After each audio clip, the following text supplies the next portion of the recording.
नमस्कार मित्रों, बहुत स्वागत है आपका श्रद्धा ज्योतिष केंद्र पर।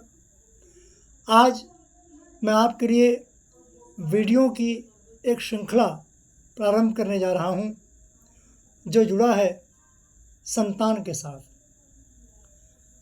अमूमन हम सभी की यह इच्छा होती है कि हमें एक सुयोग्य, भाग्यशाली एवं कीर्तिवान संतान की प्राप्ति हो। जब मैं संतान कह रहा हूँ तो संतान में पुत्र एवं पुत्री दोनों ही आते हैं।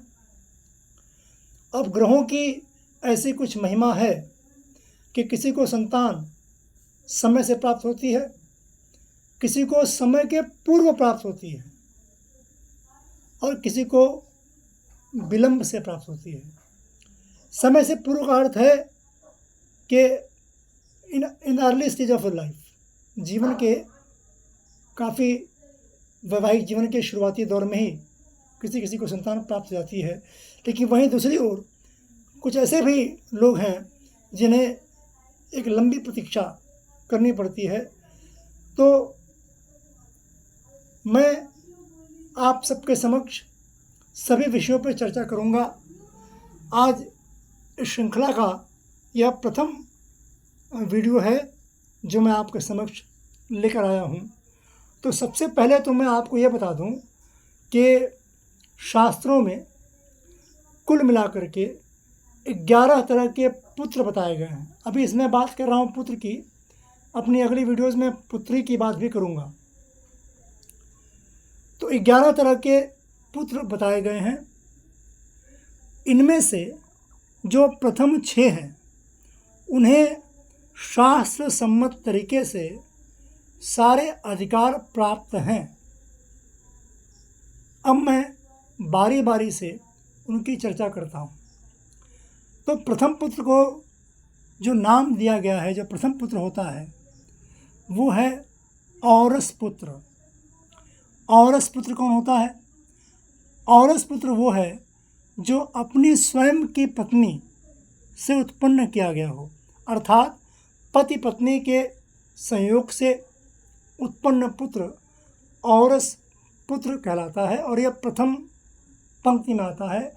This type of son is kept in the first category. The second category is named as kshetraja putra. जो दूसरा पुत्र है उसे क्षेत्रज पुत्र कहते हैं। ये एक ऐसा पुत्र होता है जो अपनी ही विवाहिता पत्नी से उत्पन्न होता है, लेकिन यह पर पुरुष के वीर से उत्पन्न हुआ पुरुष है। अर्थात पत्नी अपनी है लेकिन उसके साथ संयोग किसी पर पुरुष ने किया और उससे पत्नी ने गर्भ धारण किया और पुत्र की प्राप्ति हुई, तो इसे बोलते हैं औरस पुत्र। क्षमा चाहता हूँ, क्षेत्रज पुत्र। क्षेत्रज पुत्र। तीसरा दत्तक पुत्र। दत्तक पुत्र वो पुत्र है जिसे गोद लिया गया, गोद लिया हुआ पुत्र दत्तक पुत्र है। चौथा है कृत्रिम पुत्र। कृत्रिम पुत्र ऐसा पुत्र है जिसे आपने गोद नहीं लिया है और आपके द्वारा वो उत्पन्न भी नहीं हुआ है, लेकिन फिर भी कोई ऐसा बालक जो पुत्रवत आपकी सेवा करता है और उसे आप पुत्र मान लेते हैं, वो आपका कृत्रिम पुत्र है। पांचवा पुत्र है गुण पुत्र। ऐसा पुत्र, ऐसा कोई बालक जो पुत्रवत आपकी सेवा कर रहा है और जिसके माता पिता का पता नहीं कि यह है कौन, लेकिन पुत्रवत स्नेह वो रखता है आपसे और आप भी उस पर उसी प्रकार स्नेह रखते हैं, तो ऐसे पुत्र को कहते हैं गुण पुत्र। छठा पुत्र जो है उसका नाम है अपविद्ध पुत्र। अपविद्ध पुत्र ये छठवां पुत्र होता है। अब ये कौन है? ये कोई ऐसा बालक है जिसके माता पिता का पता तो है, लेकिन किन्हीं कारणों से माता पिता उसके रुष्ट हो करके उसे त्याग दिए हैं, उसका परित्याग कर दिए हैं और आप मानवतावश उसका पालन पोषण कर रहे हैं, तो ये जो पुत्र होगा इसे अपविद्ध पुत्र कहा जाता है। 7वां जो नंबर है वो है कानीन पुत्र।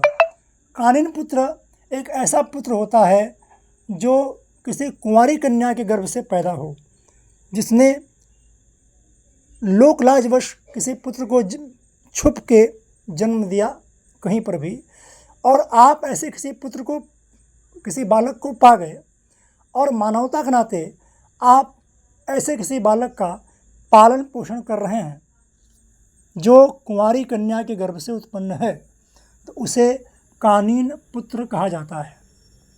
8वां है सरोढ़ पुत्र।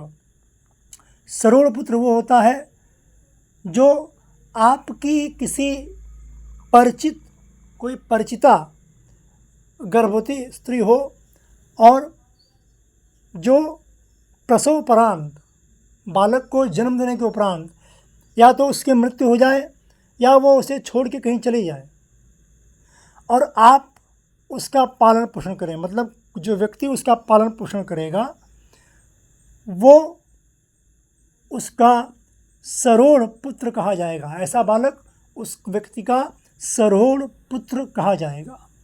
9वां है कृत पुत्र। कृत पुत्र ऐसा है जिसे धन दे करके खरीदा जाए।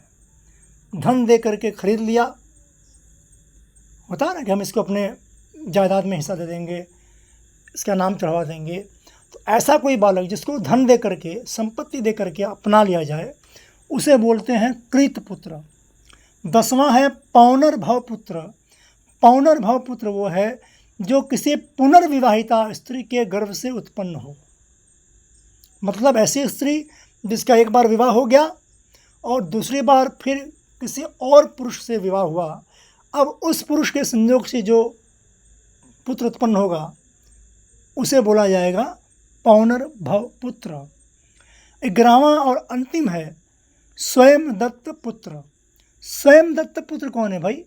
स्वयं दत्त पुत्र वो है जो किसी अनजाने माता पिता के द्वारा जिसका परित्याग कर दिया गया, अर्थात आप नहीं जानते कि उसके माँ बाप कौन हैं, देखिए उस माँ बाप ने अपने उस बालक का त्याग कर दिया है और वो कोई ऐसा बालक है जो कहीं बिछड़ गया है, रास्ता भूल गया है और भूले भटकते आपके पास चला आया है और आप उसका पुत्रवत पालन कर रहे हैं, तो वो आपका स्वयं दत्त पुत्र कहलाता है।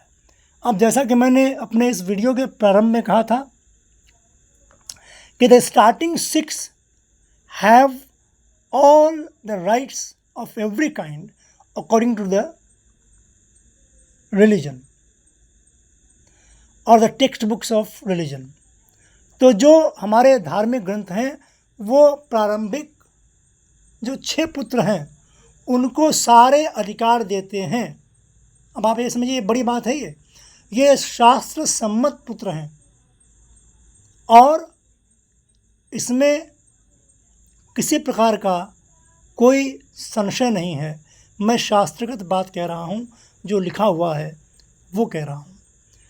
तो अब अगली वीडियो में चर्चा करूँगा कि संतान प्राप्ति में क्या समस्या आती है, उसका निदान कैसे हो सकता है और किस समय अर्थात किस तरीके से संयोग करने से, संभोग करने से पुत्र या पुत्री का जन्म होता है और वो पुत्र या पुत्री कितनी सौभाग्यशाली या कितनी दुर्भाग्यशाली होती हैं या होते हैं, इसकी चर्चा अगली वीडियो में करूँगा, ज़रूर देखिएगा।